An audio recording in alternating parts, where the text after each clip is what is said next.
dilarang begitu ya untuk ekspor CPO sendiri kan ini banyak tidak sedikit begitu para pengusaha yang istilahnya menjerit begitu agar tidak diberlakukan. Karena kalau kita lihat juga pasar internasional ini cukup menggiurkan begitu untuk harga CPO. Nah, tapi di tengah kondisi ini di tengah ekspor yang sudah mulai dibuka lagi, kira-kira siapa sih Anda lihat begitu yang diuntungkan dari kondisi ini?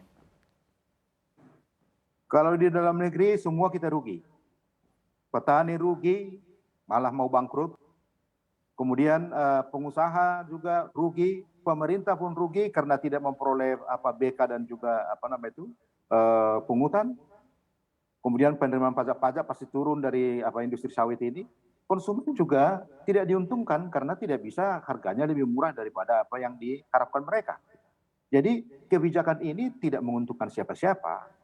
Karena itu menurut saya ya pemerintah ya tolonglah dilihat ini secara keseluruhan ya, selamatkan petani, selamatkan konsumen. Dua ini harus dijaga oleh pemerintah untuk kebijakannya seperti itu, Mbak. Oke, kemudian menurut Anda idealnya begitu yang bisa dilakukan oleh pemerintah meskipun saat ini juga sudah dilakukan kebijakan-kebijakan berlapis untuk menstabilkan harga minyak goreng, tapi di satu sisi juga kita ketahui bahwa kenyataannya di lapangan harga minyak goreng ini juga masih cukup tinggi begitu. Yang bisa dilakukan oleh pemerintah sebetulnya strategi ya mungkin bisa menjadi win-win solution. Di satu sisi untuk pemerintah juga bisa mengendalikan harga minyak goreng, tapi untuk para petani dan juga para pengusaha ini juga bisa tetap mendapatkan keuntungan yang maksimal. Seperti apa menurut Anda? Sebetulnya pemerintah sudah punya itu. 10 tahun lebih saya lihat itu, Kementerian Perindustrian, Kementerian Keuangan, Kementerian Perdagangan, dan juga Kementerian Pertanian membangun apa yang disebut dengan grand policy ini ya, industri sawit kita ini, untuk menyeimbangkan kepentingan domestik dengan kepentingan ekspor. Itu apa itu? Kebijakan bea keluar dan pungutan itu yang menjadi kebijakan yang selama ini dipakai oleh pemerintah untuk menjaga keseimbangan ini. Ini saya lihat ini belum dimanfaatkan secara maksimal, gitu kan.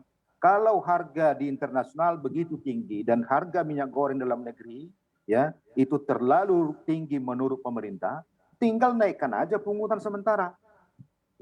Turunkan nanti kalau sudah turun, gitu kan. Nah, itu satu hal, itu kebijakannya. Yang kedua, seperti saya katakan itu, ya, kalau bisa ini subsidi langsung aja kepada kelompok sasaran. Dan itu sudah berjalan 3 bulan ini toh, ya. BLT sudah disalurkan pemerintah, BLT minyak goreng kepada 23 kepala keluarga yang memang patut untuk dibantu. Dan itu sudah berjalan. Kalau ini perlu diperpanjang sampai akhir tahun, silakan. Kita kan punya ada dana sawit untuk ke situ, ya. Nah, untuk mendistribusikan kalau ada misalnya minyak goreng yang mau buat lebih murah, tadi pakai Bulog, ya. Saya masih lebih percaya kepada institusi pemerintah daripada swasta dalam kondisi saat ini.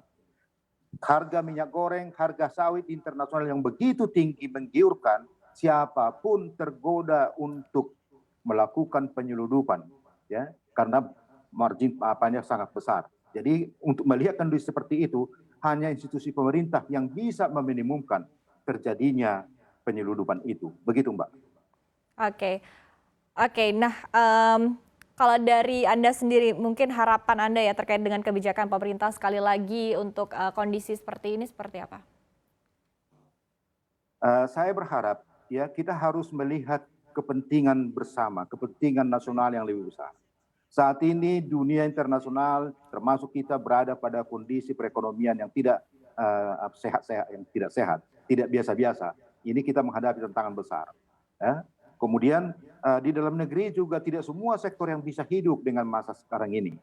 Hanya beberapa diantaranya itulah industri sawit. Nah, industri sawit ini jangan sampai rusak, jangan sampai mengalami kemunduran karena kita salah urus.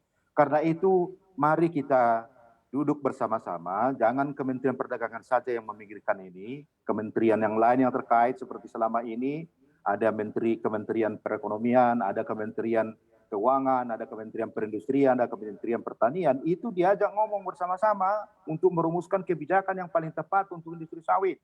Itu yang hilang juga dalam 6 bulan ini, saya juga nggak tahu kenapa itu. Ya, ini harus kita selamatkan petani, selamatkan konsumen kita. Begitu, Mbak. Oke.